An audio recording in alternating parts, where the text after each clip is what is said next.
Oh my God, the tree just broke. En un instante nos acabamos. Mira cómo derramó el árbol, ese árbol de ahí hasta allá. Cómo lo arrancó. What the hell is this? Someone's fucking roof? This is what is holding up the traffic, guys. Like, what? Severe windstorm events roared across Chicago and the wider northern Illinois region on June 10th, leaving a massive trail of widespread infrastructure destruction, power outages, and travel chaos in their wake. The precise atmospheric setup for this particular severe weather outbreak began very early in the day, as a powerful cold front advanced steadily toward the region.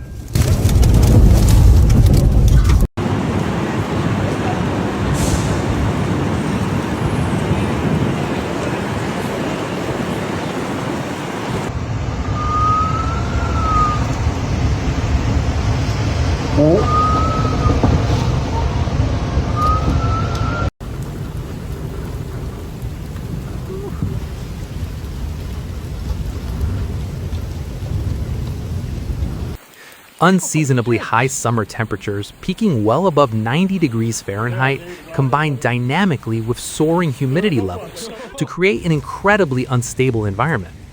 This atmospheric instability acted as high-octane fuel for the rapidly developing convective weather systems that manifested later that afternoon.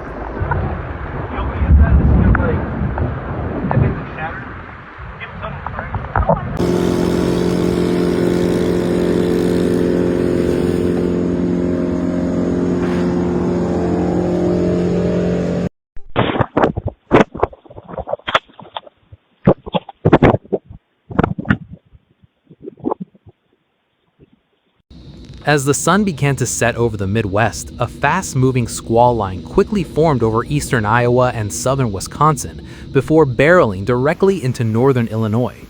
The National Weather Service in Chicago immediately issued urgent severe thunderstorm warnings and extended tornado watches for multiple local counties.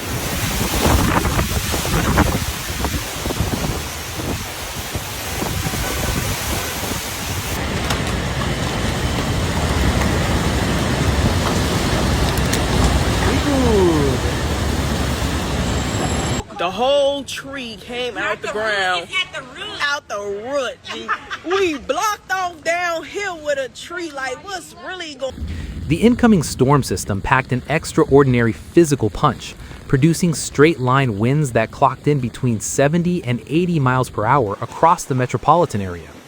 These violent wind gusts easily matched the intensity of a low-grade hurricane, threatening structural integrity throughout the urban grid.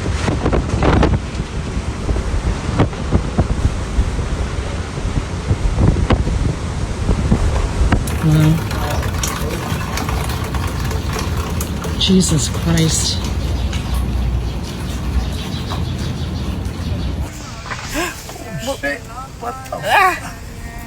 Oh my God, this is awful.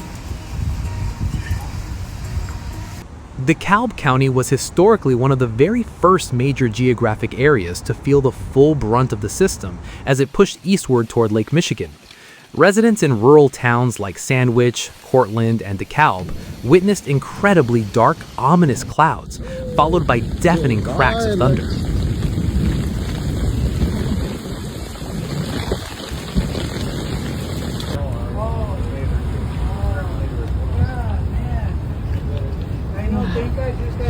You live here?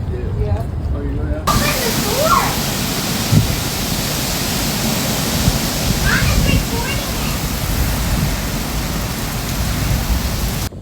The destructive winds knocked down large, mature tree limbs and snapped wooden utility poles across DeKalb, causing immediate blackouts for hundreds of local utility customers. Local emergency dispatchers received dozens of urgent calls regarding blocked roadways and severe property damage caused by flying debris.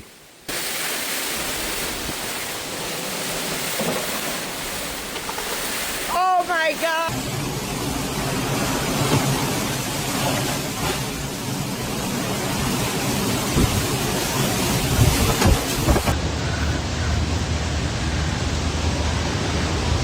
This polka.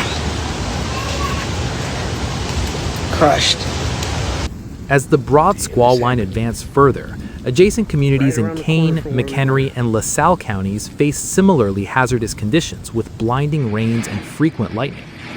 Farmers and rural homeowners watched as the extreme straight-line winds swept through open fields, damaging agricultural structures and flattening standing corn crops.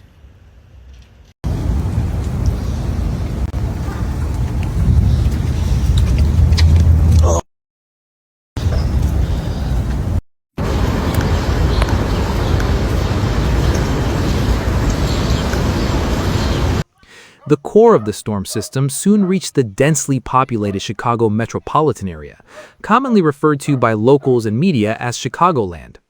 The high-velocity winds slammed into urban neighborhoods, turning loose everyday backyard objects into dangerous projectiles that flew through the darkened evening sky. Look at that car under it. That tree literally snapped. That's nuts, Katie. I don't think anyone's coming to class. I'm sorry, but this is a tornado. In downtown Chicago, the immense wind pressure shattered window glass on several high-rise apartment complexes, scattering broken glass onto the streets and sidewalks below. Pool furniture, heavy construction materials, and large plywood sheets were caught in the powerful updrafts, creating hazardous conditions for commuters.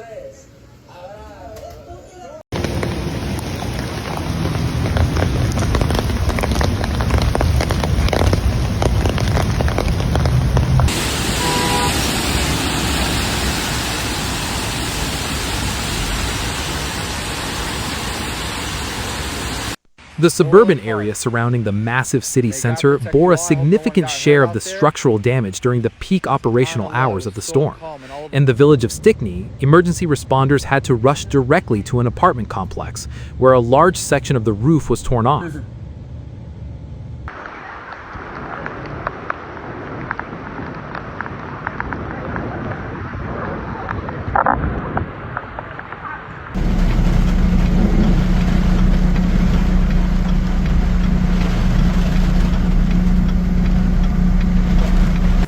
Firefighters and municipal public works crews worked tirelessly through the night in nearby Oak Lawn to clear massive trees that had collapsed onto residential properties. Meanwhile, areas like Mount Prospect and Brookfield saw dozens of live power lines brought down by falling branches, creating immediate safety hazards.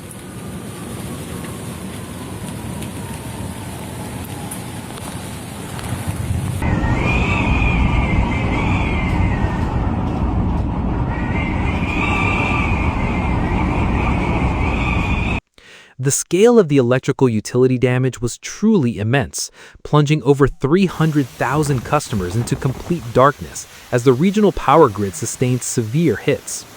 ComEd repair crews were immediately dispatched in massive numbers to repair damaged substations and string up new lines across the state.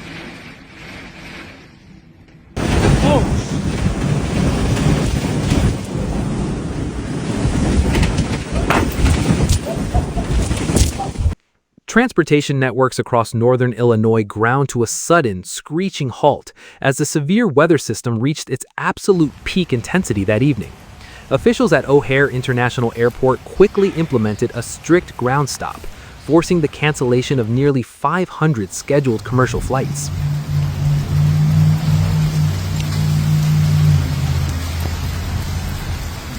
Thank God, my neighbor just drove off across the street. Look at their porch. The largest trunk on my tree. Commuters traveling on the Metra and CTA train systems faced agonizing delays as fallen trees blocked major rail lines and cut off electrical traction power. Highway authorities strongly urged drivers to pull over safely, citing zero visibility conditions caused by the driving sheets of rain.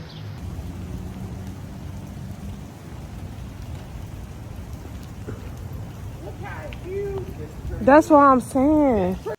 Remarkably, despite the incredible amount of physical damage inflicted upon local buildings and municipal infrastructure, regional hospitals reported no major injuries or fatalities from the event.